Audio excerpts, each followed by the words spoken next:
Hello students, Radhika institute of teacher training से मैं प्रवक्ता रीता दीक्षित एक बार फिर से अपने बीएड 19 फोर्थ सेमेस्टर के स्टूडेंट्स का इस ऑनलाइन क्लासेस में स्वागत करती हूँ। और आज हम आपका पेपर फर्स्ट, जिसका नाम है environmental education in Indian perspective, के साथ आपके सामने उपस्थित हुए हैं। और आज जो हमारा टॉपिक है वो है फील्ड वर्क, यानी कि क्षेत्र कार्य या क्षेत्र भ्रमण। तो अभी तक हम लोग का जो चल रहा है टॉपिक, वो चल रहा है कि किन विधियों के द्वारा हम पर्यावरणीय शिक्षा को प्रभावी बना सकते हैं। तो उसके अंतर्गत आज हम लोग का जो टॉपिक है वो है फील्ड वर्क। ये हम लोग का लास्ट टॉपिक है इसका, आज हम लोग का ये ख़त्म हो जाएगा। तो फील्ड वर्क क्या है, आज इसके बारे में हम लोग जानेंगे, किस तरीके से फील्ड वर्क के द्वारा हम पर्यावरणीय शिक्षा को प्रभावी बना सकते हैं। तो चलिए स्टार्ट करते हैं। क्षेत्र कार्य के द्वारा पर्यावरण का प्रत्यक्ष रूप से निरीक्षण कर छात्र यथार्थ के बारे में जानकारी प्राप्त करते हैं। यानी कि जो क्षेत्र कार्य है, फील्ड वर्क है, उसके द्वारा पर्यावरण का प्रत्यक्ष रूप से, यानी कि जो इन्वायरमेंट है उसका प्रत्यक्ष रूप से, यानी कि उसको देख करके प्रत्यक्ष रूप से निरीक्षण कर छात्र यथार्थ के बारे में जानकारी प्राप्त करते हैं। यानी कि जब वो स्वयं से उस चीज़ों को देखेंगे, ऑब्जर्व करेंगे, तो उनको जो भी वास्तविकता है उसके बारे में जानकारी प्राप्त करते हैं, जिससे उनके ज्ञान में वृद्धि के साथ साथ चिंतन का व क्रियाशीलता में वृद्धि होती है। जब वो स्वयं से देखेंगे और निरीक्षण करेंगे तो उनके ज्ञान में वृद्धि होगी और उसके साथ साथ चिंतन व क्रियाशीलता में वृद्धि होती है। विद्वान पेस्ट्रोलॉजी का नाम आपने सुना है। उन्होंने ज्ञान प्राप्त करने के लिए क्षेत्रीय कार्य यानी कि फील्ड वर्क की विशेष भूमिका बताई है। पेस्ट्रोलॉजी ने ज्ञान की अगर प्राप्ति करना है तो उसके लिए फील्ड वर्क को बहुत ही ज़्यादा विशेष बताया है कि उसके द्वारा ज्ञान की हम अच्छे तरीके से प्राप्ति कर सकते हैं।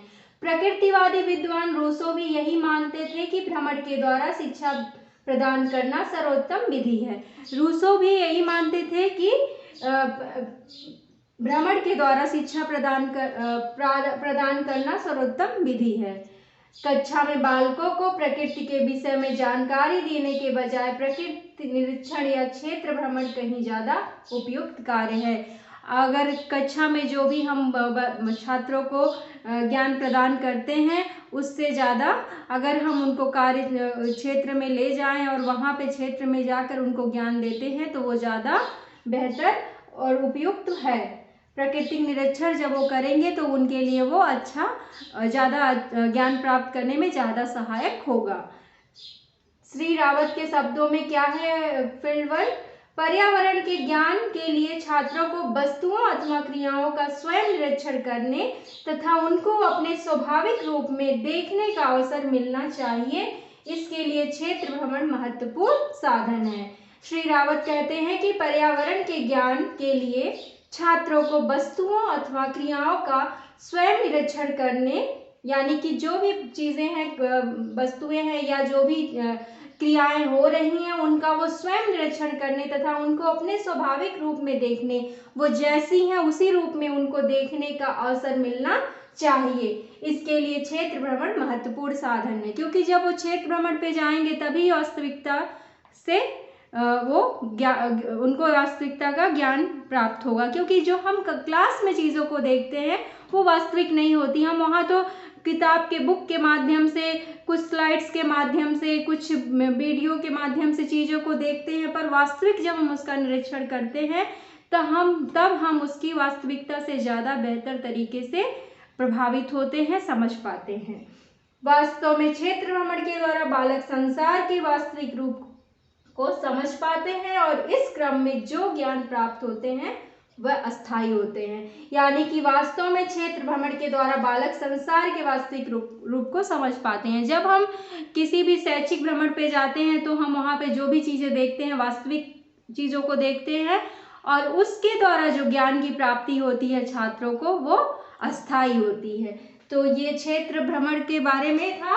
अब हम जानेंगे क्षेत्र भ्रमण के कार्य क्या हैं, क्षेत्र कार्य विधि के क्या लाभ हैं। तो क्षेत्र भ्रमण जो है उसका जो स्टेप होता है, जो सोपान होते हैं, वो होता है कि आपको क्षेत्र भ्रमण के पहले बहुत सारी तैयारियां करनी पड़ती हैं। आपको कहाँ जाना है, वहाँ जाने से पहले आपको किन किन सामग्री की आवश्यकता पड़ेगी, किन किन माध्यमों के द्वारा आप वहाँ पहुँचेंगे, ये सारी चीज़ों की पहले प्रिपरेशन करनी पड़ती है जब हम क्षेत्र कार्य शुरू करते हैं। अपने साथ हमको बहुत सारी चीज़ों को रखना पड़ता है, मेडिकल से रिलेटेड चीज़ें। मान लो कि उस दौरान किसी छात्र की तबीयत खराब होगी या कुछ हो गया, तो ये सारी प्रिपरेशन करनी पड़ती है। तो क्षेत्र भ्रमण के क्या लाभ हैं, आइए उसके बारे में जान लेते हैं।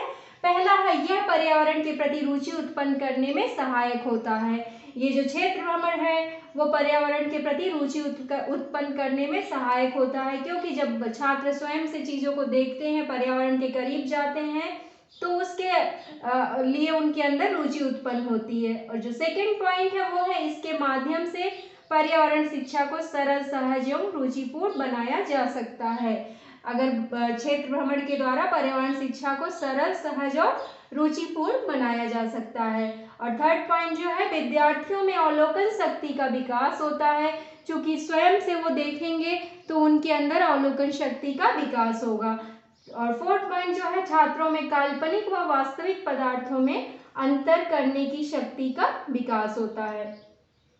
काल्पनिक चीज़ों क्या है और वास्तविक, जब वो वास्तविकता से को जानते हैं और जब वो वास्तविकता से अनभिज्ञ रहते हैं, तब वो नहीं समझ पाते कि काल्पनिक चीज़ें ही उन्हें वास्तविक लगती है, क्योंकि जो क्लास में चीज़ें होती हैं वो वास्तविक नहीं होती पूरी तरीके से। तो जब वो क्षेत्र भ्रमण में जाते हैं तो काल्पनिक व वास्तविक पदार्थों में अंतर करने की शक्ति का उनके अंदर विकास होता है। और जो फिफ्थ पॉइंट है वो है, छात्रों में चिंतन शक्ति का विकास होता है और छात्र आत्मनिर्भर बनते हैं। और सेवेंथ पॉइंट जो है, छात्रों में पर्यावरण के प्रति सकारात्मक दृष्टिकोण का विकास होता है।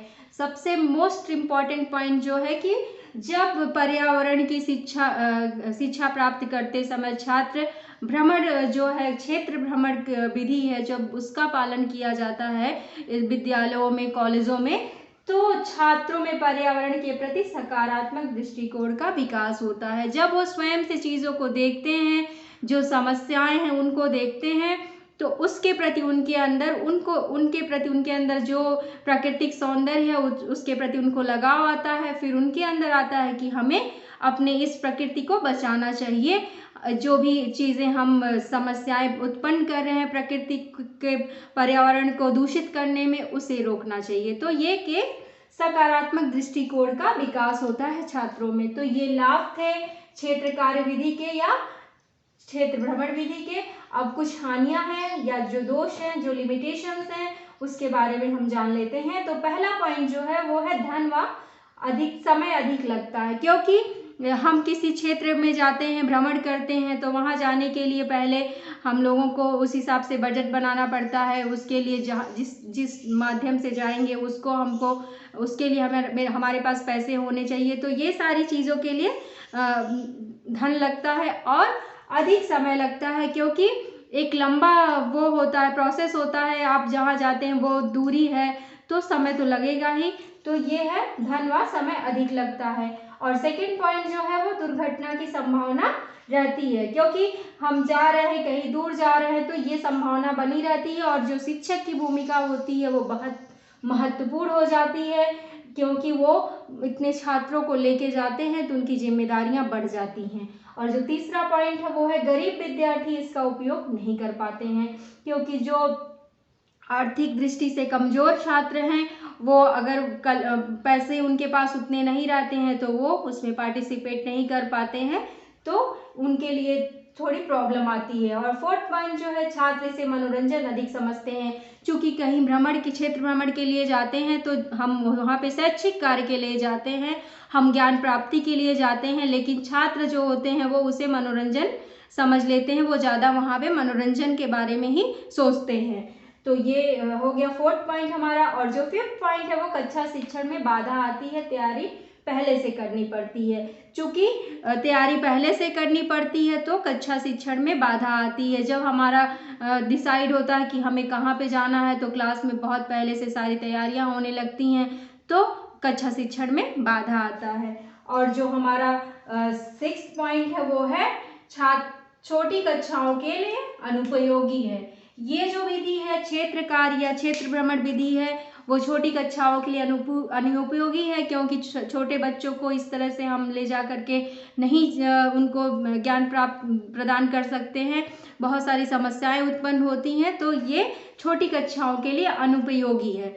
तो आज हमारा ये जो टॉपिक था फील्ड वर्क यानी कि क्षेत्र भ्रमण, आई होप आपको क्लियर हुआ होगा। और एक नोट्स है, आप इसे बना लीजिएगा अच्छे से, मैंने यहाँ पे बोर्ड पे बना दिया है। और ये सारे टॉपिक्स जो हैं एग्जाम्स में ऑब्वियसली आते हैं, और आप इसे प्लीज़ अच्छे से तैयार करिएगा। और आज हम अपना यहीं पे वीडियो ख़त्म करते हैं, लेकिन हम जाने से पहले ये कहना चाहते हैं कि अगर मेरे पढ़ाने का तरीका आपको अच्छा लगा हो तो प्लीज़ आप मेरे वीडियो को लाइक करें, शेयर करें, और जो भी हमारे नए स्टूडेंट्स या नए व्यूवर्स हैं वो चैनल को अभी सब्सक्राइब नहीं किए हैं तो प्लीज़ आप कर दें, और बेल आइकन को ज़रूर प्रेस कर दें, जिससे कि आपको जो भी हमारी रिसेंट अपडेट्स है एज ए नोटिफिकेशन मिलती रहे। और हम इतना और कहना चाहते हैं कि अगर आपकी कोई समस्या है या कोई आप मुझे सुझाव देना चाहते हैं तो कमेंट बॉक्स में जाकर आप मुझे दे सकते हैं, मैं उसका समाधान करूंगी, और अपने अंदर जो भी हम सुधार करने की ज़रूरत होगी मैं सुधार करने का प्रयास करूंगी। तो आज हम अपना वीडियो यहीं पे समाप्त करते हैं, फिर मिलते हैं एक नए टॉपिक के साथ एक नए वीडियो में। तब तक के लिए धन्यवाद।